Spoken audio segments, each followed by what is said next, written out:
पुंडलिक वरदारी विठ्ठल श्री ज्ञानदेव तुकाराम पंढरीनाथ भगवान की जय। प्रभु श्री रामचंद्र भगवान की जय। नवनाथ महाराज की जय। श्री गणेशाय नमः, श्री सरस्वती नमः, श्री प्रभु रामचंद्राय नमः। घेऊनिया मुखचुंबना आणि कुरवाळी हस्ते वदना, मणे बारे मुला कारण भोजन घालीसी कैसे तू। आणि कथेचं अनुसंधान वडिलांनी नागनाथाला जवळ घेतलं, त्याला कुरवाळलं, आपल्या मांडीवरती बसवलं आणि अतिशय प्रेमाने विचारलं, म्हणले बाळा त्या भागीरथीच्या किनाऱ्यावरती लोकांना जेवण कसं देतोय, लहान लेकरांना जेवण कसं देतो, असं त्याचे वडील विचारल्यानंतर नागनाथ काय सांगतात, ऐसे पुसता कोडे करुणा दाटला स्नेह करुणा, तातासी म्हणे तुझं भोजन तैसेची घालितो आता मी। आणि लगेच नागनाथांनी प्रेमाने विचारल्यानंतर नागनाथांनी बोलायला सुरुवात केली, म्हणले पप्पा तुम्हाला सांगतो, म्हणले जसं मी त्या भागीरथीच्या किनारी लेकरांना ज्या पद्धतीने मी जेवायला घालतो तसंच तुम्हाला सुद्धा जेवण देतो, असं नागनाथ बोलतात। अंगी उन्हातात काय उठून क्षिती हस्ता ठेवी पात्र म्हणून, तव ते प्रत्यक्ष पात्री दिसे अण्णा कोश धर्म पाहत असे। आणि कोश धर्म पाहू लागले आणि नागनाथांनी काय केलं, पात्र वाढलं, म्हणजे ताट पुढे ठेवलं, रिकाम होतं ते ताट, आणि त्या ताटावर फक्त हात ठेवला आणि पदार्थाचं नाव घेतल्याबरोबर त्या ताटामध्ये पदार्थ आपोआप आले। ही कोश धर्मानं पाहिलं, आश्चर्य वाटलं। उपरी बहुधा प्रत्यक्षपणी तव ते पदार्थ दिसती नयनी, खाद्य उपजली हे पाहुणी मनी आश्चर्य मानिले। आणि कोश धर्मानं पाहिलं, ताटामध्ये वेगवेगळे पदार्थ जे आपण कधी बघितले सुद्धा नाहीत असे पंचपक्वान्नाचे पदार्थ ताटामध्ये आले। फक्त नागनाथांनी हात ठेवलेला होता आणि पदार्थाची नाव मुखानं वर्णन केली।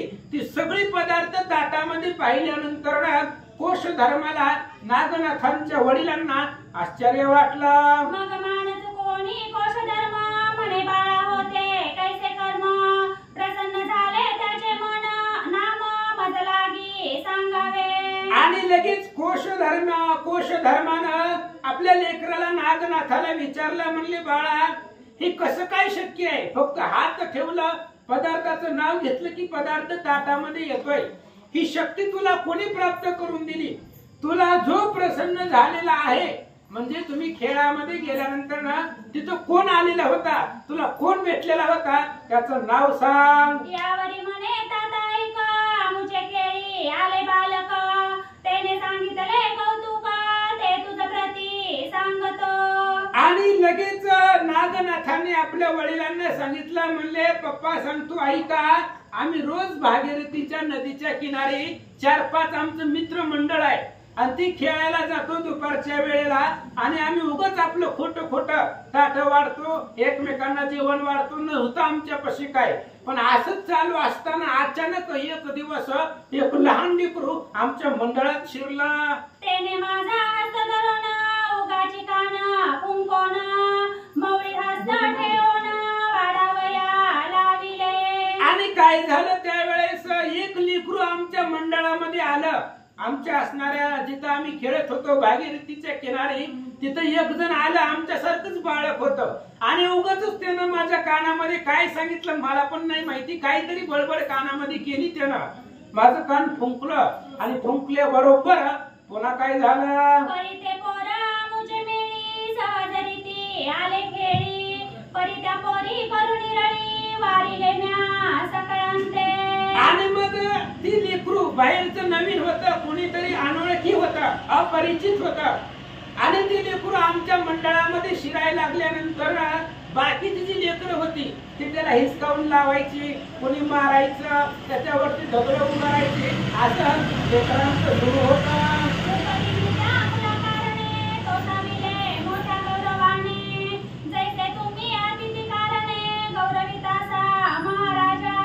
आणि मग मी काय केलं, ती लेकरं त्या लहान लेकराला नवीन आलेल्याला हुसकावून लावित होती, मारित होती, दगड मारण्याचा प्रयत्न करत होती, कुणी गळ्यामधलं उपरणं काढून त्याच्या अंगावर टाकत होती मारण्यासाठी, त्यावेळेस मी काय केलं, त्या लेकराला अतिथी समजलं आणि मी बघितलेलं आहे आपल्या घरामध्ये अतिथी आल्यावर आपण काय करतो, त्याला आतमध्ये घेतो, त्याचा मान सन्मान करतो, त्याची पूजा करतो, जेवायला पाणी प्यायला चहा पाणी नाश्ता सगळं त्याला करतो आपण. तसंच मी लक्षामध्ये घेतला आणि मला पण तेच आठवलं, म्हणून त्या लेकराला मी आमच्या मंडळामध्ये घेतलं, त्याची पूजा केली. काय काय केलं, लटक मटक स्नान भोजन सारोनी तयाचे पूजिले चरण नमस्कारोनी ते देखोन बोलाविला महाराजा.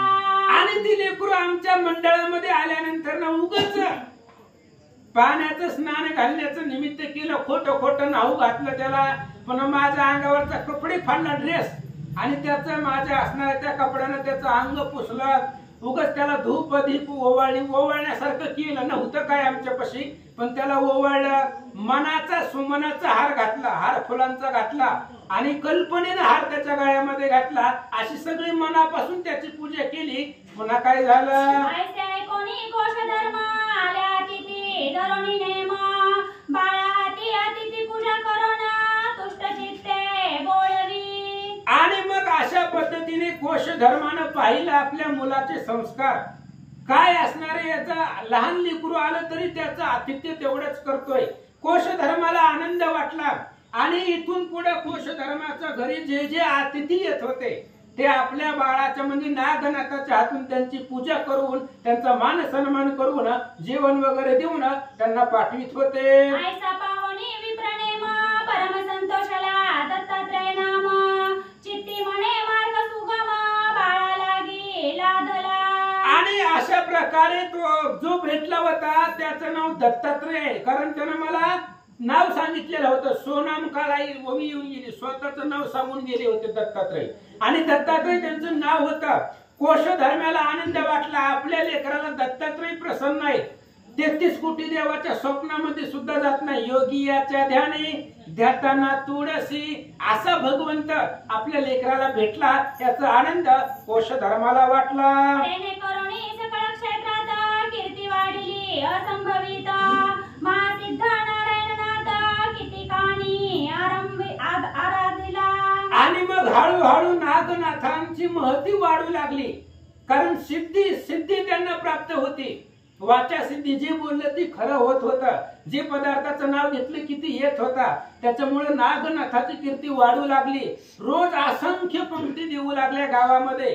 त्यामुळे कुणी त्यांना नारायण म्हणायचं, कुणी सिद्ध महापुरुष म्हणायचं, अशी महती नागनाथांची वाढू लागले. मग शतानुशत सहस्र पंक्ती षड्रसांनी सेवनी जाती बहुतांचे कार्य होती कनकधन वसना पावती ते. आणि मग नागनाथ आपल्या गावामध्ये 100च्या पेक्षा अधिक पंगती त्या ठिकाणी जेवण देऊ लागले.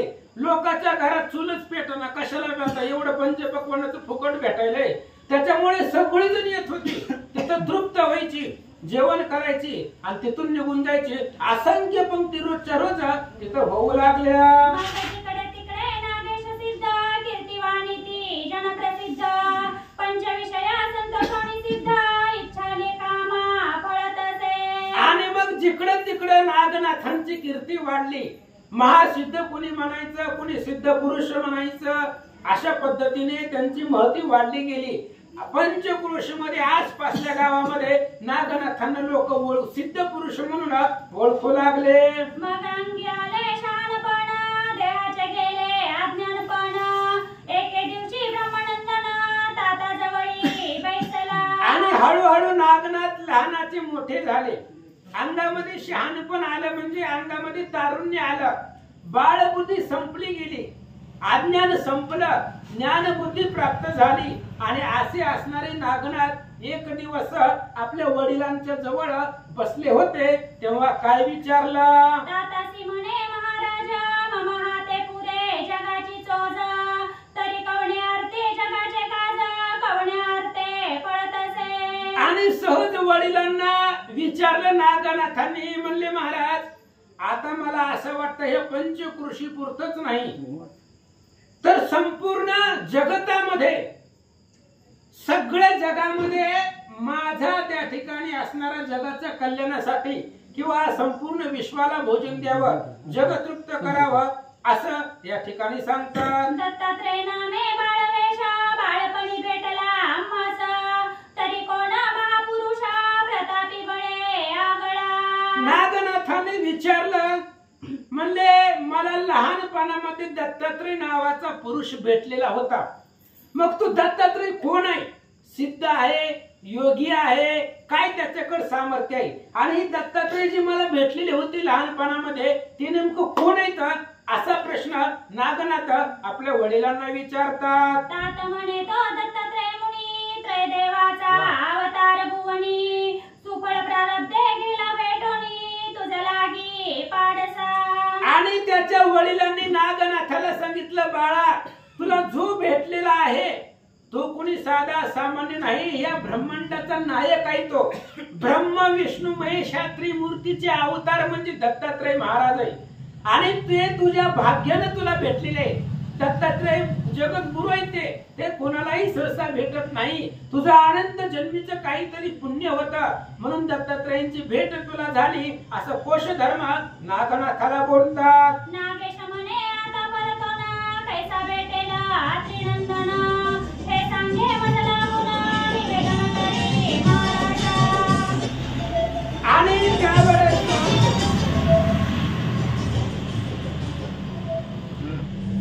नागेश म्हणे आता परतो ना कैसा भेटेला त्रिनंदन हे सांगे मजला गुणा निवेदन करी महाराजा. आणि नागनाथांनी विचारलं, म्हणले पप्पाजी पिताश्री मला तो असणारा दत्तात्रय जो लहानपणी भेटला तो मला परत एकदा मिळावा अशी माझी इच्छा आहे. मग सांगा तो दत्तात्रय कसा मला मिळेल, त्यांचं दर्शन मला कसं होईल, त्याच्यासाठी काय करावं लागेल असा प्रश्न नागनाथांनी आपल्या वडिलांना विचारला. या उपरी बोले कोशधर्म बाळा तयाची भेटी दुर्गमा तो एके ठाई नसे नेमा अनेक क्षेत्री हिंडत असे. आणि त्यावेळेस त्यांनी सांगितलं, म्हणले हे बघ कसं आहे, म्हणले दत्तात्रयांचं एका ठिकाणी ठिकाण नाही, ते प्रत्येक वेळी त्या ठिकाणी फिरत असतात, एक ठिकाण त्यांचं नाही. त्यामुळं त्यांचं भेटणं थोडस अवघड आहे असं सांगू लागले. पूर्ण ते घ्या त्यांना पूर्ण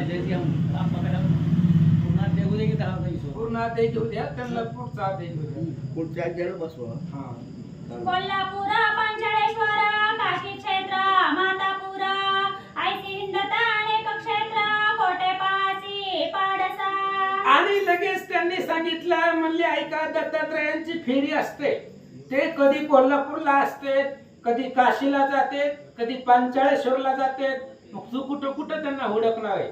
आता त्यांचा फोन नंबर नाही, काय नाही, मेसेज करायला काय तपास नाही त्यांचा, त्यांना तू शोधणार कुठं? कारण ते प्रत्येक गावोगावी जात असतात, त्यांचं एक ठिकाण राहण्याचं नाहीये. कधी काशीला जातात, कधी ते असणाऱ्या कोल्हापूरला राहतात, कधी पांचाळेश्वरला जातात, ही गावं फिरत असतात. तू त्यांना कुठं शोधशील असं त्याचे वडील बोलतात. परी प्रारब्ध योगे करुणी भेटत असे दत्तात्रय मुनी यत्न केल्या भेटीला कोणी आतोडे ना बाळका. ऐक म्हणले बाळा, दत्तात्रय स्वामी भेटणं ही काही सामान्य गोष्ट नाही. अनेक जन्माचं कितीतरी जन्माचं पुण्य लागतं. देव भेटणं म्हणजे काही सोपी गोष्ट आहे का? देव काय बाजारातला भाजीपाला आहे काय लगेच भेटायला? देव सहसा कोणालाही भेटत नाही. तुझं खूप भाग्याने तुला भेटलेला आहे. दत्तात्रय मुनी जरी रोज वेगवेगळ्या गावामध्ये जात असले तरी ज्याचं प्रारब्ध गती आहे, ज्याचं प्रारब्ध बळवंत आहे, ज्याचा पुण्याचा साठा आहे त्यालाच दत्तात्रय महाराज भेटतात. आणि तुला खूप भाग्याने भेटले तर आता कसे भेटतील हे मलाही सांगता येणार नाही असं कोशधर्म बोलतात. जैसा कल्पतरू चिंतामणी निधी परिसा लावण्य खाणी बारे ना तुडे यत्न करुणी अवजटपणी मिळती ते. अरे बाबा, जसं कल्पतरू चिंतामणी परीस आहे, हे काही कुठं पण भेटतं का? परीस कोणालाही भेटतो का? चिंतामणी कोणालाही भेटतं का? कल्पतरू झाड आहे कोणालाही भेटतं का? ज्याचं भाग्य आहे त्यालाच प्राप्त होतं. तशा पद्धतीने दत्तात्रय मुनी कोणाच्याही भाग्यामध्ये नाही, तर ज्याचं नशीब बलवंत आहे त्याच असणाऱ्या साधकाला भेटतील असं कोशधर्म बोलतात. तेचे रीती त्रिनंदना प्राप्त नव्हे यत्न करुणा ऐसे सांगोनी कोशधर्म बाहेर गेला कार्यासी. आणि कोश धर्माने नागनाथाला सांगितलं ज्याचं भाग्य आहे त्याला दत्तात्रय भेटतात. तुला भेटलं तुझं भाग्य होतं. आता पुढे जर तुझं भाग्य असतील तर तुलाही भेटतील. अशा प्रकारे सांगून आपल्या लेकराची समजूत काढली आणि कोश धर्म आपल्या कार्यासाठी बाहेर निघून गेले. गेल्यानंतर नागनाथ काय विचार करतात. एकीकडे नागनाथ हृदया फुले विचारित की ऐसा रवी सनातवंत निज दृष्टीने पाहावा. नागनाथांनी विचार केला दत्तात्रय भेटत नाहीत म्हणून आपण गप बसायचं नाही. ह्या सूर्यरूपी दत्तात्रय रूपी आपल्याला भेटलीच पाहिजे आणि ती भेटण्यासाठी आपण काहीतरी प्रयत्न केला पाहिजे. प्रयत्नाशिवाय भेटणार नाही आपल्याला. आणि तो प्रतापाचा सूर्य दत्तात्रय महाराज आपल्याला परत एकदा भेटावं यासाठी आपण काहीतरी करू असा विचार नागनाथ करतात. पांचाळेश्वरी मातापुरी जाऊन शोधावे कोल्हापुरी जेते जेते वास धरित्री तेते तेते शोधावे. नागनाथांनी विचार केला आता देव शोधण्याच्या पाठीमागे लागले की जोपर्यंत देव सापडत नाही तोपर्यंत घरला माघारी यायचंच नाही म्हणले. मग कधी कोल्हापूरला जायचं, कधी काशीला जायचं, कधी पांचाळेश्वरला जायचं, शोध घ्यायचा दत्तात्रय महाराजांचा. आणि आता जोपर्यंत दत्तात्रय भेटत नाही तोपर्यंत माघारीच यायचं नाही असा विचार नागनाथ करतात. मग पुसोनी मातेसी निघत झाला मुनी शोधासी मातापुरादी पांचाळेश्वरासी पाहू पातला कोल्हापुरी. आणि मग शोधण्यासाठी आईची परवानगी घेतली. आईला सांगितलं मी येतो देवाला भेटून आणि भेटले तर घरला बी घेऊन येतो. जातो देवांची भेट घेऊन येतो. आईने सांगितलं जा. आणि त्यानं माहूरगडला गेला. तिथं बघितलं. पुन्हा अजून पांचाळेश्वरला आले, कोल्हापूरला आले, काशी क्षेत्रात काशीमध्येच राहत होते.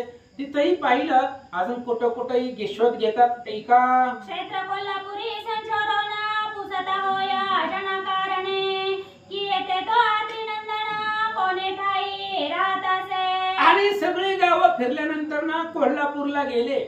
गेल्यानंतर कोल्हापुरामध्ये जी रहिवासी लोक होती त्या लोकांना विचारलं. म्हणले महाराज दत्तात्रय महाराज कुठं राहते. आता कोण सांगणार आहे. त्यांचं काय ठाव ठिकाण आहे का, घर आहे का, जागा नावाने केलेली आहे का, काय आहे त्यांचं. लोकांना विचारायला सुरुवात केली. म्हणले या गावामध्ये दत्तात्रय महाराज येतात. मग ती कुठं राहतात, कुठं भेटतील सांगा असं प्रत्येकाला नागनाथ विचारू लागले. ऐसे कोणी लोक हसती वेड लागले तू ते म्हणती अवधूते तसे क्षेत्राप्रती ते कोण प्रकट नव्हे रे. आणि देवाचा शोध घेण्यासाठी देवांचा पत्ता विचारला की लोक हसू लागली. आज मी तसंच आहे. देवाचं विचारलं की लोक हसतात कारण त्याचा उपहास करतात. याला देव भेटणार नाही. पण आपली तपसाधना निश्चय जर असेल तर आपल्याला देव सुद्धा भेटतो. आणि नागनाथ विचारू लागले प्रत्येक येण्या जाणाऱ्याला गावातल्या कोल्हापूर मधल्या रहिवाशांना. म्हणले दत्तात्रय महाराज कुठं राहतात, कुठं भेटतील. लोक हसू लागले. अरे बाबा दत्तात्रय महाराज या गावामध्ये येतात पण ते अदृश्य असतात. ते कोणालाही दिसत नाही. गुप्त रूपाने ते वास करतात असं गावातली लोक उत्तर देऊ लागले. कोण्या स्वरूपी येते येऊन जात आहे भिक्षा मागून ऐसे जनाचे बोल ऐकून प्रत्युत्तर त्या देत असे. आणि लोक बोलू लागली दत्तात्रय महाराज कोणत्या स्वरूपामधून येतील सांगता येत नाही. देव आहे. देव काय सहज भेटतो का. कोणत्याही स्वरूपामध्ये देव येऊ शकतो, भेटू शकतो, कळत नाही.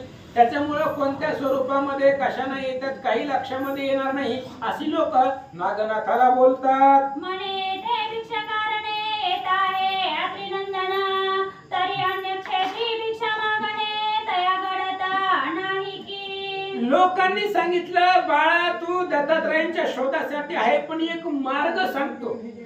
ह्या गावामध्ये दत्तात्रय महाराज भिक्षा मागायला येतात आणि समजा ह्या गावामध्ये जर त्यांना भिक्षा मिळाली नाही तर पुढे कुठल्याच गावामध्ये ती भिक्षेचं अन्न खात नाही.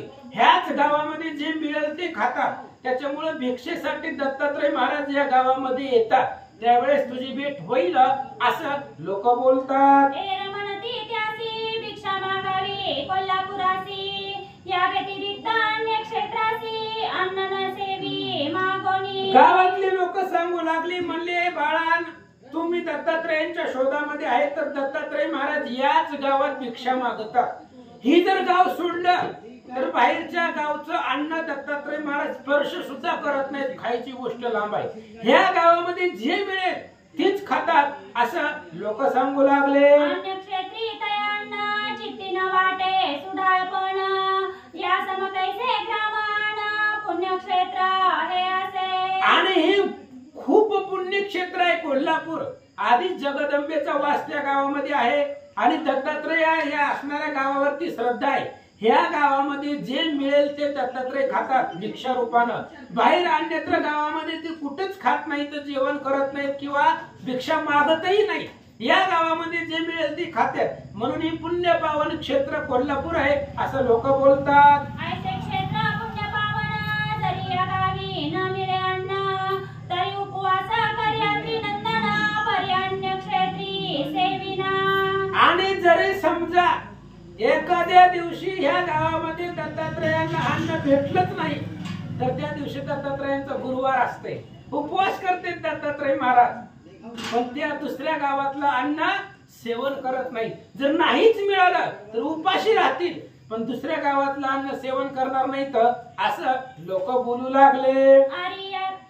अरे या गावाचे शाकपत्र मानित आहे परम पवित्र पर्यान्य गावीचे पक्वान्य स्वतंत्र विटाळा परी मानित असे. आणि लेकराला त्या नागनाथाला गावातले लोक सांगतात, म्हणले बाळा ह्या गावामधलं साधं अन्न जरी भेटलं तरी दत्तात्रयांना ती पंचपक्वान्न सारखं आहे. आणि बाहेर पंचपक्वान्न जरी कोणी वाढले तरी ते त्याला स्पर्श करत नाही, ती विटाळासारखं मानताय. म्हणजे ह्या गावामध्ये काहीही मिळू द्या, शिळ्या भाकरी मिळू द्या तरी दत्तात्रय आवडीने घेतात ते भिक्षा म्हणून. पण बाहेरच्या गावामधलं काय पंचपक्वान्न असेल तरी ते विटाळासारखं मानतात असं लोक बोलतात. जैसे एक पत्नी नरा गुरुपासेला जरी दारा तरी तीच भोगी व्यभिचारा लावण्य लतिका कळीना. उदाहरण दिलं ग्रंथकर्त्यांनी. दत्तात्रय फक्त ह्याच गावातलं अन्न खातात. जसं एखाद्याच एक पत्नी व्रत असतं आणि स्वतःची पत्नी कशी जरी असली तरी सुद्धा तो व्यक्ती बाहेर दुसऱ्या परस्त्रीकडे पाहत नाही. कशी जरी असली तरी ती आपले तिचा स्वीकार करतो. तसं ह्याच गावातलं अन्न दत्तात्रय सेवन करतात, बाहेर कुठं मागायला सुद्धा जात नाही तर असं लोक बोलू लागले. विप्रकरीचे कदन्न सोडून शूद्राचे षडरसान्न सेविल काय प्रसिद्ध ब्राह्मण म्हणे देवता नवरीचा. किंवा एखादा ब्राह्मण आहे, ब्राह्मणाच्या हातामधलं त्यांच्या घरामधलं कदान्न म्हणजे कोरडं पीठ जरी घेतला तरी ब्राह्मण मनाला समाधान मानून घेतात. पण एखाद्या शूद्राच्या घरचं पंचपक्वान्न असले तरी त्याला ते स्पर्श करत नाही, ते वितळासारखं आहे. तसं ह्याच गावामध्ये दत्तात्रय भिक्षा मागून खातात असं लोक बोलू लागले. देवी दत्त क्षेत्र हे सोडून कदान पाहे अन्य ग्राम ऐसे त्या जनाचे बोल ऐकून विचार करी मग अनाथ. आणि गावातल्या लोकांनी सांगितलं तशा पद्धतीने हेच गावामध्ये जे अन्न मिळेल तेच दत्तात्रय महाराज खातात. बाहेरच्या अन्नाला ते स्पर्श करत नाही, ते मागायला जात नाहीत, काही करत नाही. त्याच्यामुळं हे तर ह्या गावामध्ये जे भेटेल ते खातात असं नागनाथाने ऐकलं. गावामध्ये जी लोक होती त्या लोकांच्या मुखामधून नागनाथाने ऐकलं. काय विचार करतात. चित्ती म्हणे करुणी पाकांनी ग्रामात पेटून द्यावा अग्नी सकळ क्षेत्र भोजन झालोनी पाठवावे गृही गृही. नागनाथाने एक युक्ती आठवली. गावातल्या लोकांनी सांगितलं ह्याच गावात मागून खाते. नागनाथ म्हणले आता घरोघरी चुलीच पिटू द्यायचे नाही, आपणच जेवायला घालायचं अख्ख्या गावाला, संपूर्ण कोल्हापुराला आपण जेवण घालू.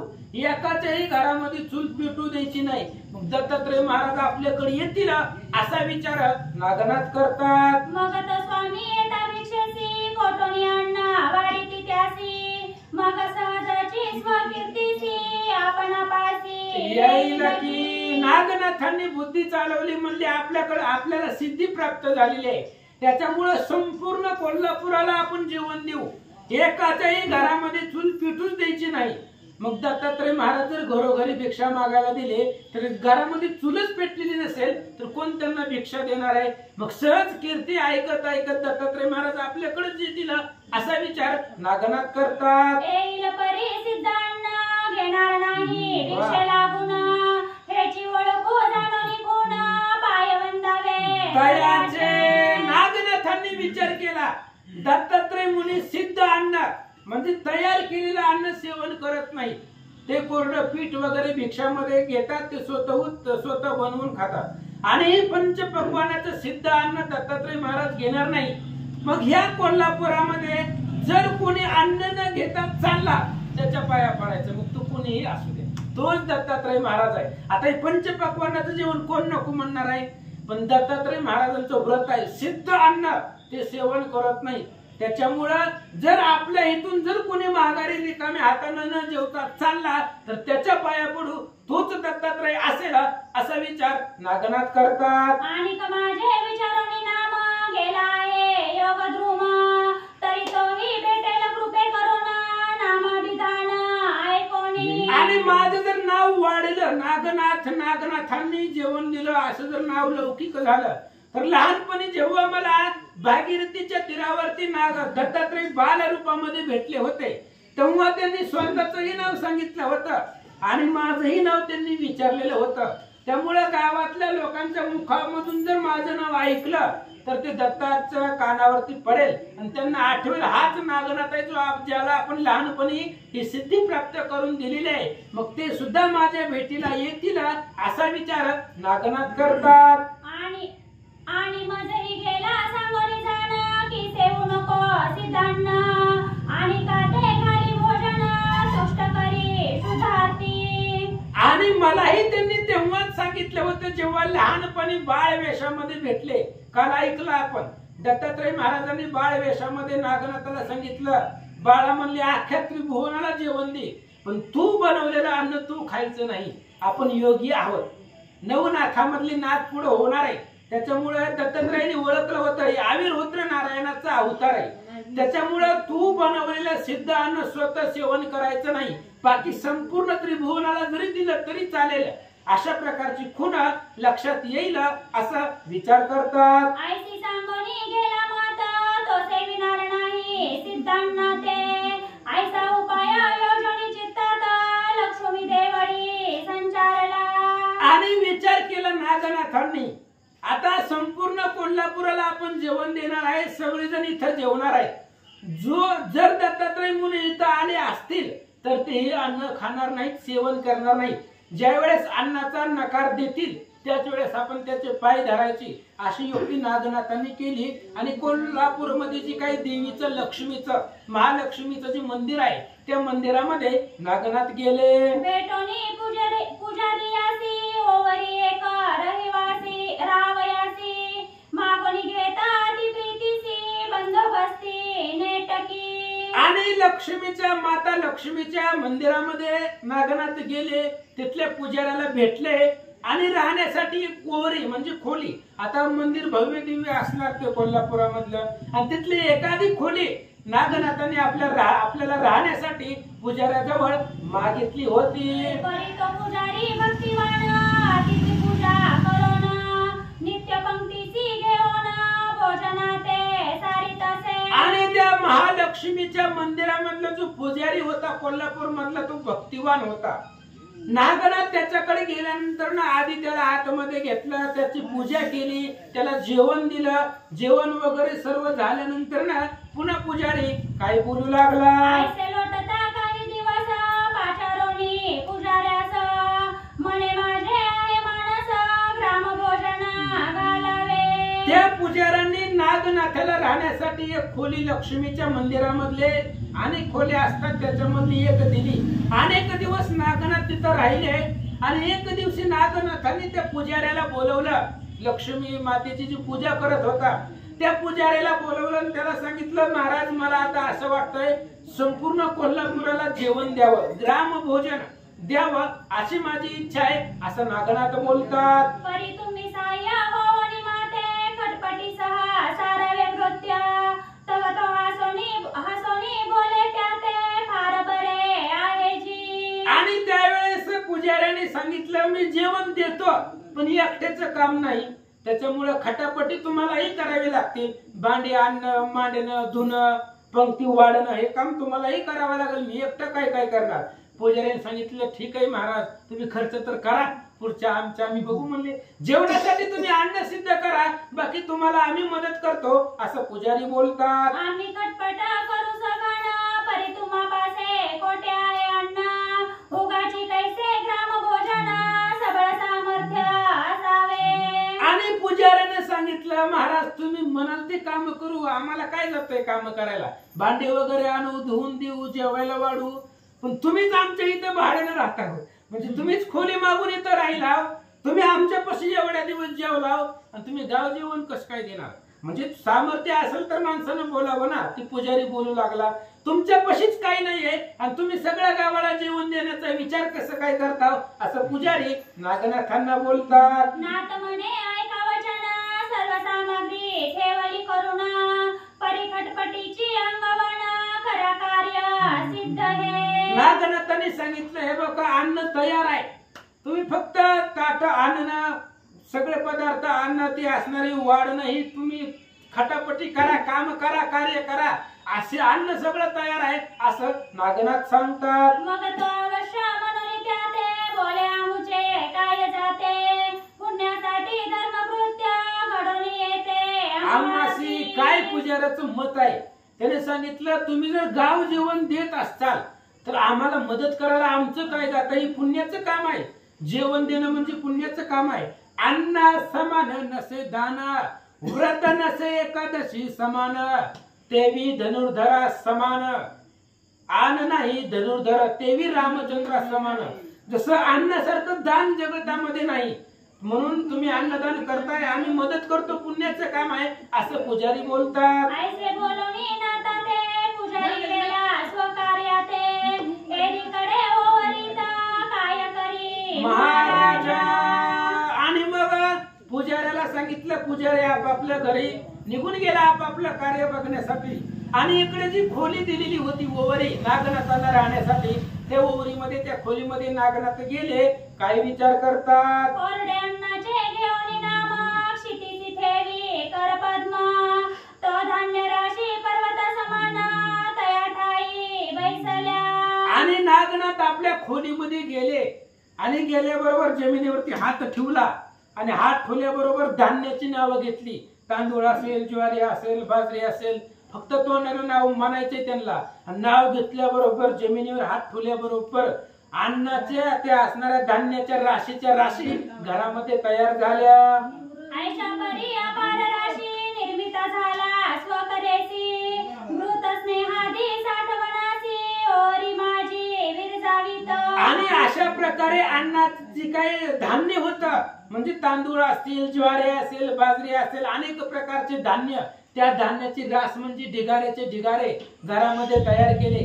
पुन्हा तूप तयार केलं, दूध, दही, हे सगळे असणारे जे काही पदार्थ आहेत नागनाथाने आपल्या घरामध्ये आपल्या सिद्धीनाथ प्राप्त केले. मग येऊनी पुजाऱ्यासी सदनी आणिला करी कवळोनी ओवरी माझी शीघ्र गतीने ओनी सिद्धाश्रमा दाविला. आणि लगेच पुजाऱ्याकडे गेले. पुजाऱ्याच्या हाताला धरलं नागनाथाने, आपल्या ओवरीमध्ये आपल्या घरामध्ये आणलं. त्याला म्हणलं हे बघ तयारी, तो काल विचारित होता तुमच्याकडे काही नाही, आज बघ म्हणले. हाय का गावामध्ये एवढं कोणाकडे, सगळे पदार्थ इथं धान्याच्या राशीच्या राशी आहे, फक्त तयार करायचं वाढायचं असं नागनाथ बोलतात. यावरी आता पुढे कथन अन्य छत्री इच्छे समान श्री नागेंद्र सिद्ध करून भेटी घेईला दत्ताचे. आता पुढच्या अध्यायामध्ये नागनाथ काय करणार आहे, आपल्या सिद्धीनं अन्न तयार करणार आहे आणि इच्छेनुसार जे आहे ती नाही, ज्याला जे खायचंय तो पदार्थ देतील, ज्याला जे आवडेल ते त्याला देणार आहे. आणि असं सायास करून दत्तात्रय महाराजांची भेट नागनाथ घेतील. सुंदर चरित्र कथा ऐका. तरी ती कथा सुधारस पुढे सेवा श्रवण द्वारास दुंडी सुता मालू सुरस हरी कृपे सांगेल की. आणि हे असणारे धुंडीसुत मालू कवी जे आहेत ते सांगतील, पण कसं सांगतील. साळुंकी मंजुळ बोलतसे वाणी शिकविता धनी वेगळाची हरी कृपेनं, भगवंताच्या कृपेनं हे ग्रंथकर्ते सांगणार आहेत. आणि तुम्ही आम्ही हे असणाऱ्या कथारूपी भोजनाचा आस्वाद घ्यायचा आहे, त्याचा आनंद घ्यायचा आहे. आता पुढे नागनाथ महाराज दत्तात्रयांची कशी भेट घेतील सुंदर चरित्र पुढे ऐका. स्वस्ति श्री भक्ती कथा सार संमत गोरक्षकाव्य सदा परिसोता भाविक चतुरा शततिशततम अध्याय पुढा कुंडली गवधारी श्री ज्ञानदेव तुकाराम पंढरीनाथ भगवान की जय. श्री गणेशाय नमः. श्री गुरु रामचंद्राय नमः. मागिले दही कथन करविले वटसिद्ध नागनाथ जन्म उपरी सिद्ध कळा पाहून कोल्हापुरी पातला. कथेचं अनुसंधान पाठीमागच्या अध्यायामध्ये आपण आताच पाहिलं. नागनाथ कोल्हापूरला आलेले आहेत आणि अन्न अख्ख्या संपूर्ण कोल्हापुराला जेवण देणं या निमित्तानं दत्तात्रयांची भेट होईल अशी त्यांची इच्छा होती. आणि इथपर्यंत आपण पाठीमागचं कथेचं अनुसंधान ऐकलेलं आहे. या अनुसंधानानं कोल्हापुरामध्ये नागनाथ आलेले होते. इथपर्यंतची कथा पाठीमाग झाली. आता पुढे ऐका. ते राहुनी लक्ष्मी आलयात पुजारी करोनी हस्तगत सर्व सामग्री ओरीत नेऊन या दाविली. आणि त्या असणाऱ्या नागनाथाने आपल्या खोलीमध्ये पुजाऱ्याला नेलं आणि त्याला दाखवलं त्या अन्नाचे त्या असणाऱ्या जी काही धान्याची रास होती त्या राशीच्या ढिगारे नागनाथाने त्या पुजाऱ्याला दाखवून या म्हणे पुजाऱ्यासी सबळ पडल्या कनकराशी तरी ह्या सरीतील ज्या दिवशी तोवरी संतपर न योजावे. आणि त्या पुजाऱ्याला सांगितलं नागनाथांनी म्हणले हे बघा संपूर्ण धान्याच्या राशी मी इथं ठेवलेले आहेत आणि जोपर्यंत ही धान्य संपत नाही तोपर्यंत गावाला जेवण द्यायचं आणि जरी संपलं तरी मला फोन करा मी लगेचच येतो. जर धान्य संपलं तर मला सांगा मी अनेक धान्य तुम्हाला देतो कमी पडू देत नाही पण संपूर्ण गावाला जेवण द्या असं नागनाथ बोलतात. योजावे तरी अन्य वर्ण काहीच धरू नये भिन्न सकळ लागी करून पक्वान पंक्ती ते वाळावे. आणि असं जेवण द्या यारे लहान थोर याती भलती नारी नर किंवा सकळाशी येथे आहे अधिकार. सगळ्याला अधिकार द्यायचा. कोणाची जात बघायची नाही कोणाचा वर्ण बघायचा नाही काही नाही. जो या ठिकाणी येईल त्याला जेवण द्यायचं असं नागनाथ सांगतात.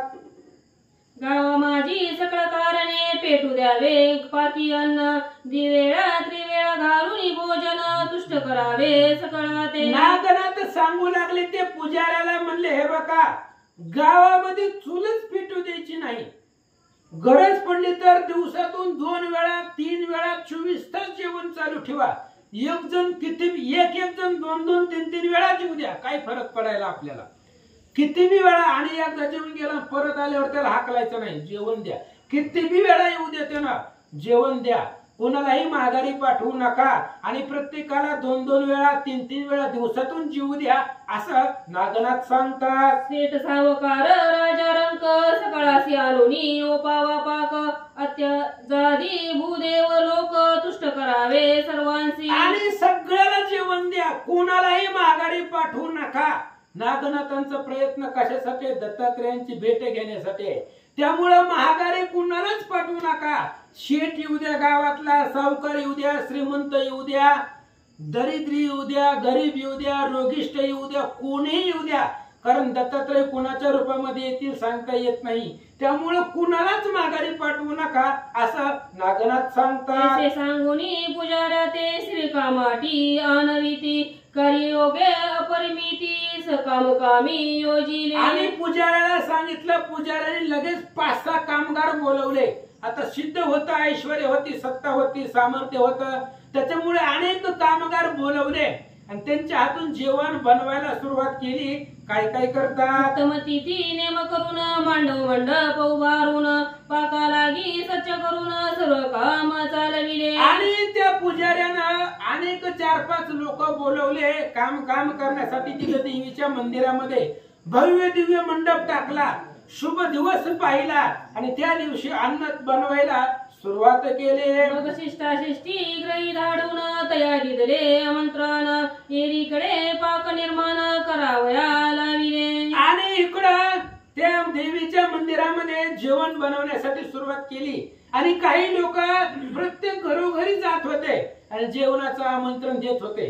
कोल्हापुरामधले प्रत्येक घरी जात होते, सांगत होते तुमच्या घरी चूल पेटवू नका, तुमच्या घरामध्ये जेवढी लोक आहेत म्हातारे असतील लहान असतील सगळ्यांना घेऊन देवीच्या मंदिरामध्ये या आणि रोज या, किती बी वेळा या, जेवण करा, अशी लोक प्रत्येक घराघरामध्ये जाऊन सांगू लागले. आणि ग्रामद्वारी टिळा लावणी भोजन दवंडी ग्रामी पिटुनी सर्व सामग्री सज्ज करून काम चालविले. आणि इकडे पक्वान्न तयार होत होता आणि काही लोक प्रत्येक घरोघरी जात होते, सांगत होते, निरोप देत होते की महालक्ष्मीच्या मंदिरामध्ये अन्न आहे, जेवण सिद्ध आहे, त्यामुळे तुम्ही तिथे येऊन जेवावं. असं प्रत्येक घराघरामध्ये माणसं जात होती. इकडे जेवण बनवायला चालू होतं. वैश्वश्रावक आणि ब्राह्मण भेद 84 देवा समान देवाग्री विप्र ऋषी ब्राह्मण पाक भिन्न भिन्न निर्मिती. आणि मग आता प्रत्येकाची आवड निवड वेगवेगळी असते. म्हणजे ब्राह्मण आले तर वेगळं खातात,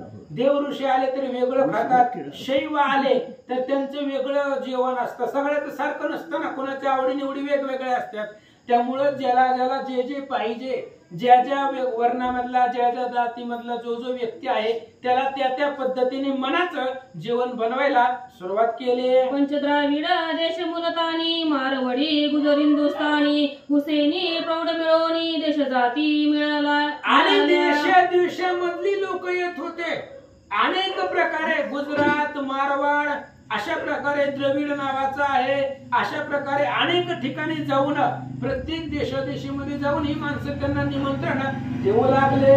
असं भेदाभेदी अन्य जाती षडस मार्गानी पाकविती खाजा करंजा कचूर मालती शिरा बुंदी करिताती. आणि मग अशा प्रकारे भेद काही त्यांच्या मनामध्ये नव्हतं, कुठल्याही प्रकारचं भेद करत नव्हते. अनेक प्रकारचं षडरस अन्न, 16 प्रकारचं अन्न एकाच्या ताटामध्ये सिद्ध करून त्याला वाढीत होते. त्याच्यामुळे कोणत्याही प्रकारचा भेद मनामध्ये नव्हता. लाडू आहे, बुंदी आहे, शिरा आहे, अनेक प्रकारचं पक्वान्न तिथं जेवण तयार केलं. पुरी पोळी शिप्रभूत चमचमीत भाज्या वरण भात पंच मधु त्यात अपार घात इचे समान मिरविले. मग पुरी भाजी आहे, पुरणपोळी आहे, भात वरण आहे, अशा प्रकारचं चमचमीत जेवण. त्याच्यामध्ये असणार पंच प्रकारचे मधु आहेत, 5 प्रकारचे तूप आहे, दूध आहे, अशा प्रकारचं असणार, वरी असणारी तुपाची धार आहे, दही आहे, दूध आहे, असं ज्याला ज्याला जे जे पाहिजे त्याच्या इच्छेप्रमाणे जेवण देऊ लागले. स्वपाकाग्री सिद्ध करून चाले ते पंक्ती सेविती अन्न पुन्हा शुद्धा लागल्या परतून येऊन अन्न सेविती. आणि गावातली लोक येत होते, जेवण करत होते, घरला गेली की पुन्हा भूक लागली की पुन्हा येत होते. घरात काही चुलच पेटत नव्हती, त्यामुळे जेव्हा भूक लागल तेव्हा तिथं जाऊन बिनधास्तपणे जेवण करत होते. तेव्हा काय आधार कार्ड दाखवावं लागत होतं का काय सुद्धा नव्हतं. डायरेक्ट जायचं, जेवायचं, निघून यायचं. अशा पद्धतीने देवीच्या मंदिरामध्ये अन्नदान सुरू होतं. प्रथम पाक जात जाती ते नसे काय वृत्ती किती वाढून ग्रासी नेती भोजन करती मनमाने. आणि मग मनाने स्वतः त्या ठिकाणी येत होते, जेवण करत होते. वाटलं त्यांना इथं नको जेवायला, घरला घेऊन जात होते. बंधन कसलंच नव्हतं. कोणीही येत होते, कितीही जेवत होते, घरी घेऊन जात होते. बिनधास्त असणाऱ्या त्या देवीमध्ये लोक त्यांना घेऊन जाऊन देत होते. अशा पद्धतीने अन्नदान सुरू होतं. कोणी कोरडीची उपटून नेती अन्न कोणी भरती आपुले सदन मग जिकडे तिकडे सिद्ध अन्न सर्व झाले गावात. मग काही लोक येत होते, भेटते तर आपल्या बी घरामध्ये नेऊ म्हणले. आता धान्याच्या राशी होत्या, घरनं पोती घेऊन यायची, धान्य भरायची, घेऊन जात होते. कुणी काही बोलत नव्हतं, कारण पुरवणारा नागनाथ होते आणि त्यांना वाचा सिद्धी होती, त्यामुळे काहीच कमी पडत नव्हतं. इथं जेवत होते आणि घरामध्ये सुद्धा अन्नाच्या जी काही असणाऱ्या राशी आहेत त्या असणाऱ्या राशी घरामध्ये सुद्धा साठवल्या. कुणी बोलत नव्हतं आणि किती वेळा येऊन जेवून जात होते. असं अन्नदान अपरिमित ज्याची मितीच नाही असं अन्नदान सुरू होतं आणि ही चर्चा नागनाथाची गावोगावामध्ये पसरली. रावरंक कुटुंबासहित सेविती होती तृप्त मग नावी तुक्यादी पानिमित्त ग्रहोग्रही मिरविला. आणि मग गावामधले असणारे सगळे कुटुंबासहित राजा असो किंवा रंक असो, राजा असो किंवा दरिद्री असो, संपूर्ण कुटुंब घेऊन येत होते. ज्याला तिथं जीव वाटत नाही ती घरी बांधून घेऊन जात होते आणि तृप्त होऊन जात होते. त्याच्यामुळे कोणाच्याच घरामध्ये चूल पेटत नव्हती. सगळं इथं सिद्ध अन्न मिळत होतं. त्याच्यामुळे येऊन तृप्त होऊन जाऊ लागले. आणि जे काही पुजाऱ्याने पाठवलेली लोक होती ते प्रत्येकाच्या घरी जाऊन रोज आमंत्रण देण्याचं काम चालू होतं. असो या परी एक मास ग्रामसेवी सिद्धांनास यावरी कथा त्रिसुतास कैसी वर्तली ते का. आणि अशा पद्धतीने इकडे नागनाथाने संपूर्ण गावाला जेवण दिलेलं होतं. आणि दत्तात्रय महाराज भिक्षेला आलेले होते त्या गावामध्ये. मग त्यांच्या भिक्षेचं काय झालं ऐका. प्रथम दिनी भिक्षे कारण गावात संचरे त्रिनंदन कुशीत रूपी विरूपावन भिक्षा मागे ग्रोघई. आणि मग पहिल्या दिवशी आले दत्तात्रय महाराज गावामध्ये आणि घरोघरी भिक्षा मागू लागले. कुंभाराच्या घरामध्ये गेले, वाण्याच्या घरामध्ये गेले, बाजारपेठेमध्ये गेले. काय झालं तेव्हा ते घरोघरी जाण म्हणते गावात प्रयोजन होते ते आम्हा जाणे कुटुंबादी भोजन. आणि ज्याच्या घरामध्ये जाईल भिक्षा मागायला ते सांगायला लागले महाराज का दारोदार हिंडायला लागला. जावा तिथं देवीच्या मंदिरामध्ये. आम्हीच घरामध्ये काय बनवलं नाही. आम्ही सुद्धा कुटुंबासहित रोज सकाळ संध्याकाळ 3 टाइम जातो जेवायला. त्याच्यामुळे तुम्ही बंद करा घरोघरी जाऊन मागणं. कशाला उगाच फिरत आहे. त्या देवीच्या मंदिरामध्ये जावा आणि तुम्हाला किती खायचे तेवढं खावा, घरी घेऊन जावा, बांधून न्या, असं लोक दत्तात्रय महाराजांना बोलतात.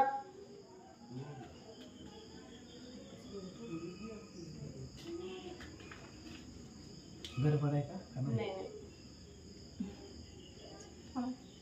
तरी तू सत्वर गती जाऊनी सरी का फुली भुक्ती. तरी तू सत्वर गती जाऊनी सारी का फुली भुक्ती.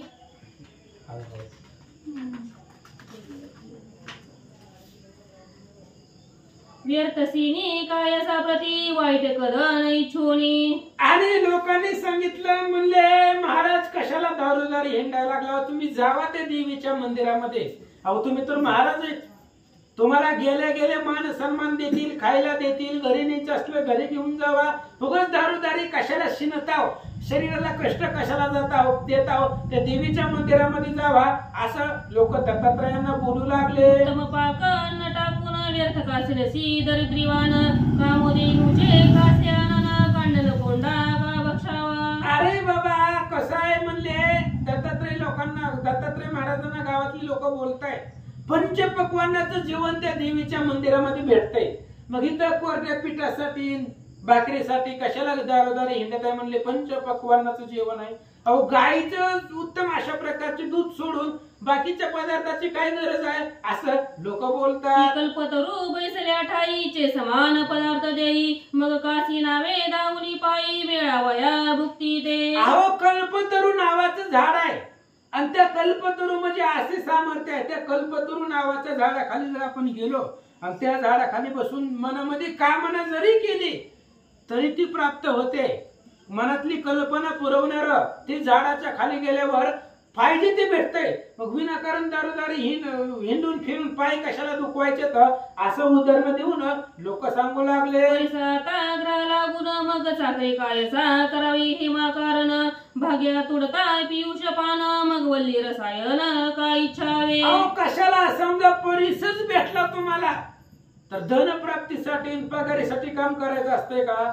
जर तुमच्यापाशी परिसच भेटलाय तर कमवण्यासाठी कशाला उगाच कामधंदा करत बसायचे. किंवा दुसरं उदाहरण दिलं, जर तुम्ही अमृत प्राशन केलेलं आहे, अमृत प्राशन केल्यावर मरणार आहे का.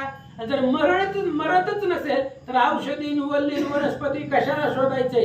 म्हणजे त्यांना सांगायचं काय देवीच्या मंदिरामध्ये सिद्ध अन्न आहे, तुम्ही जाऊन सेवन करा, कशाला दारोदारी मागत आहे असं लोक दत्तात्रयांना बोलतात. देवी तू प्रकरण करीसी ते सोडोनी सुधारस अन्नासी कदांना करिता या गावासी हिंडतोसी मतिमंद. अरे कशाला तुम्ही हिंडायला लागला म्हणले दारोदारी. जावा ते देवीच्या मंदिरामध्ये पंचपक्वानाचं जेवण तुम्हाला भेटतंय आणि इथं कोरडे आणण्यासाठी घरोघरी कशाला हिंडायला लागला असं लोक बोलतात. हे पर्यसो मग्रासी भोजन जातो आम्ही कुटुंबेसी पाक करावा कवने अर्थेसी तुझ लागी उपावया. आणि हे बघा महाराज म्हणले आम्ही आमच्या घरामध्ये चूल पेटवीत नाव काय सुद्धा नाव आम्ही अख्ख्या कुटुंबाला घेऊन जाऊन तिथं जेवून येत आहोत. तुमच्यासाठी कुठं चूल पेटवत बसा आणि कुठं बनवत बसा. त्यामुळं आता तुम्हाला द्यावं एवढं सुद्धा आमच्याकडे काही नाही आहे असं सांगतात.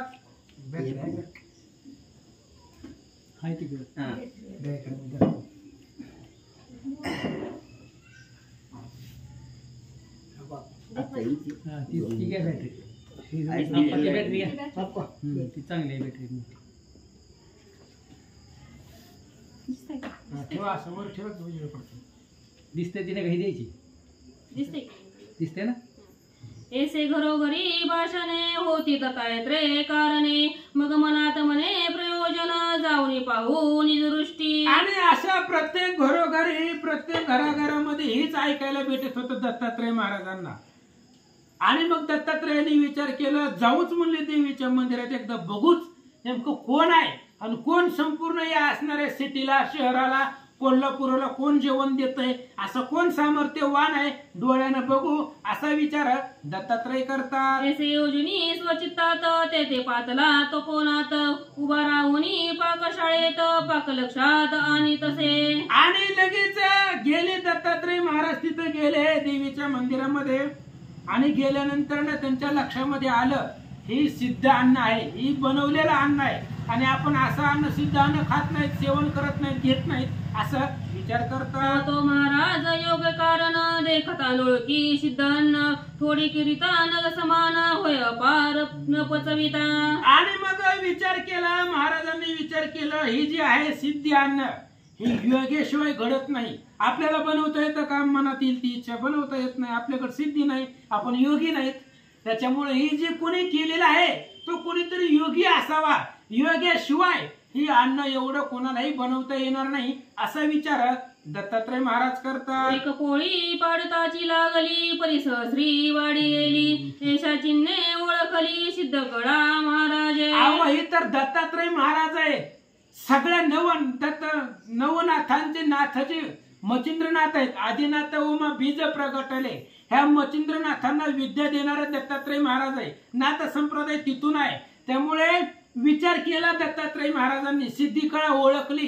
एक जर पोळी ताटामध्ये पडली तर असंख्य पोळी ताटामध्ये येत होत्या. मग दत्तात्रयांनी विचार केला ही सिद्ध कळा आहे ही जी सिद्धी आहे योगियाला प्राप्त होते आणि आपणच दिलेली आहे असा विचार दत्तात्रय करतात. मग ते तिच्या जना लागी पुसत हे प्रयोजन एवढे कोण करीत येरू म्हणती मा समर्थ वटसिद्ध नागनाथ करीतो की. आणि मग लगेच दत्तात्रयांनी चौकशी करायला सुरुवात केली. म्हणले ही सगळं नियोजन कुणाचा एवढा खर्च कुणाचा आहे म्हणले कोण आहे सांगा म्हणले. सगळ्या गावाला जेवण देतो असा सिद्ध साधक कोण आहे. गावातल्या लोकांनी सांगितलं त्याचं नाव वट सिद्ध नागनाथ आहे असं त्याला गावातली लोक बोलतात.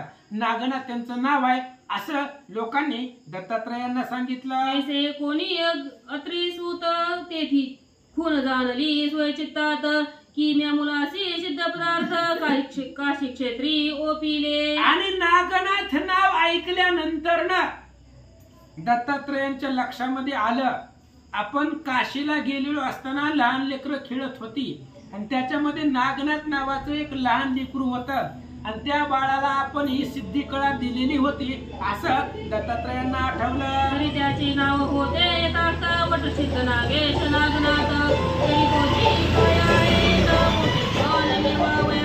आणि मग त्याचं नाव नागनाथ आहे वटसिद्ध नागनाथ ही लहानपणी आपण त्याला विचारलेलं होतं आणि त्यानेही हे नाव आपल्याला सांगितलेलं होतं. त्यामुळे त्याचं नाव हे वटसिद्ध नागनाथ त्याचंच नाव आहे आणि यात काय मोठेपणा मिरवायचं आहे असं सांगू लागले. 80 वर्षे लोटली 20 तरी झाला असेल स्थूळ देहास तरुणपणी म्हणतासी वाढवया टेकला. आणि मग लगेच दत्तात्रयांनी विचार केला तेव्हा तो लहान होता जेव्हा मी त्याला ही सिद्धी कळा मंत्र दिला वाचा सिद्धी दिली तेव्हा तो लहान होता आणि आता तो मोठा झालेला आहे आणि नाव लौकिकासाठी तो हे सगळं करत असेल असा विचार दत्तात्रय करतात. ते कला परिमजकारणी गोचर व्हावे इच्छा मनी या गावीचे संधान धरुणी संतर्पण मांडले. दत्तात्रयाने विचार केला कशासाठी एवढा अट्टास नागनाथ करतोय की माझी भेट व्हावी म्हणून एवढा प्रयत्न करतोय. आणि याच गावामध्ये सगळ्या गावाला जेवण दिले त्यानं, बाकीच्या गावामध्ये का दिलं नाही? त्यांना माहिती असेल की याच गावामध्ये मी भिक्षा मागतो म्हणून माझ्या प्राप्तीसाठी नागनाथांनी ही सगळी सिद्ध तयारी केली असा विचार दत्तात्रय महाराज करतात. हे गावीचे भिक्षास्थान भ्रष्ट करावे सिद्धांना सगळ्या गावाचा पाकवर्जून केला अर्थ मज करिता. दत्तात्रयाने विचार केला हे जे सगळं केलेलं आहे ते माझ्यासाठी केलेलं आहे.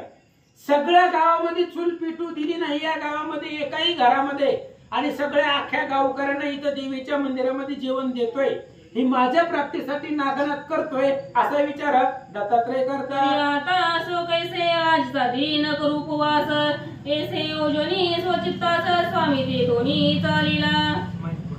आणि मग लगेच विचार केला दत्तात्रय महाराजांनी म्हणले आज काय करू आपण उपवासच करू म्हणले जेवायचेच नका आजचे दिवस माघारी जाऊ म्हणले असंच कारण आपल्याला सिद्ध अन्न जमत नाही आपण जेवत नाही घेत नाही आणि गावामध्ये कुणाच्याच घरी चूल पेटलेली नाही त्यामुळे आपल्याला कोणीच काही देत नाही गावात नाहीच कुणाकडे काय द्यायला त्याच्यामुळे आपण काय करू आज उपवासच करू म्हणले उद्या जेवायचं बघू असा विचार दत्तात्रय करतात. पर्यानिक जन पाचारिती बाळा कारण आपण जावे भोजन करून तू ऐसा का जातोसी. आणि ती तिथून निघून चालले जेवण न करता चालले आणि तिथल्या लोकांनी म्हणलं महाराज आलो तर 2 घास खाऊन जावं म्हणले उपाशी का चाललाव अख्ख्या गावाला जेवण भेटतंय तुम्ही का असं निघालाव म्हणले आलाव थोडस जेवण करा आणि जेवण करून जावं असं उपाशी तपाशी का निघालाव असं लोक विनंती करून हाती धरिती पुन्हा पाकशाळे आणि ती परितू नायके योगपती गावा माझी संचारे. आणि गावातले लोक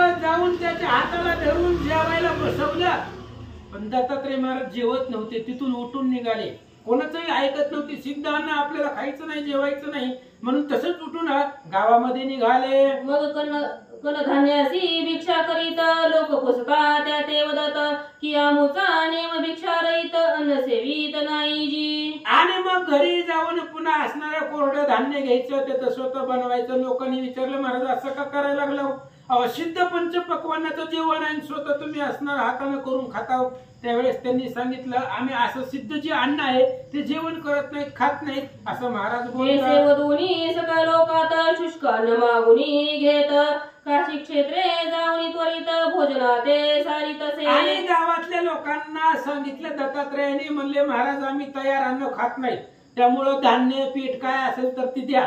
ती लोकांकडून मागून घेतलं कुठून कोल्हापुरातूनच मागून घेतलं आणि ती घेऊन काशीला गेले आणि तिथं जाऊन जी स्वतः हाताने बनवून भोजनाचा जी काय आपला क्रम आहे तो सारला.